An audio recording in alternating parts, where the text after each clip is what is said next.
पवनचक्की रखवालदाराने केलेल्या गोळीबारात एकाचा मृत्यू, घटनास्थळापासून मृतदेह 1 किलोमीटर दूर आढळला.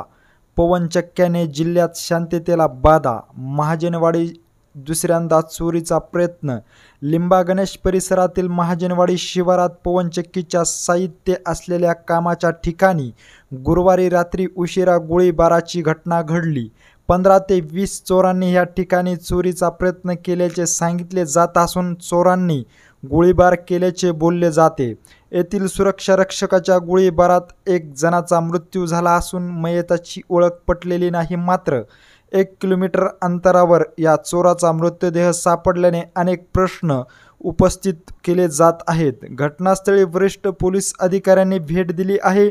मांजरसुंबा ते पाटोदा राष्ट्रीय महामार्गावरील लिंबागणेश आणि महाजनवाडी शिवारात असलेल्या पवनचक्की रखवालदाराने दिलेल्या माहितीनुसार मध्यरात्री चोरी करण्याच्या उद्देशाने 15 ते 20 जण आले होते. त्यामुळे रखवालदाराने केलेल्या गोळीबारात एकाचा जागीच मृत्यू झाला. चोरांनी देखील ह्या ठिकाणी गोळीबार केल्याचे बोलले जात असले तरी पोलिसांकडून ह्याला दुजोरा मिळालेला नाही. सदरील इसमांचे प्रेत जवळच्या महाजनवाडी शिवारातील झाडीत शेळ्या चारणाऱ्या शेतकऱ्याने पाहिले असता सदरील माहिती ग्रामस्थांनी नेकनूर पोलीस स्टेशनचे प्रभारी चंद्रकांत गोसावी यांना कळवल्यानंतर ते पोलीस टीम घेऊन घटनास्थळी दाखल झाले. मात्र घटनास्थळापासून संबंधित मयत 1 किमी दूर गेला कसा हा प्रश्न उपस्थित होत असून जखमी अवस्थेत तो तिथपर्यंत गेल्याचे पोलिसांच्या माहितीतून पुढे येत असले तरी तपासातून अजून काहीच पुढे येण्याची शक्यता नाकारता येत नाही.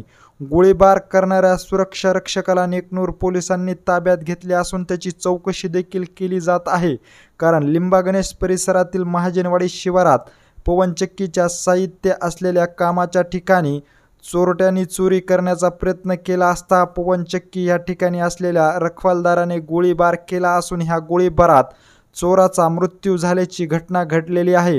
या घटनेचा पुढील तपास नेकनूर पोलीस स्टेशनचे अधिकारी करत असल्याची माहिती देखील देण्यात आली असून ह्या घटनेविषयीची अशीच अपडेट जर तुम्हाला वेळोवेळी जाणून घ्यायची असेल आणि तुम्ही अजूनही आमच्या चॅनलला जर सबस्क्राईब केलं नसेल तर नक्की सबस्क्राईब करा. धन्यवाद.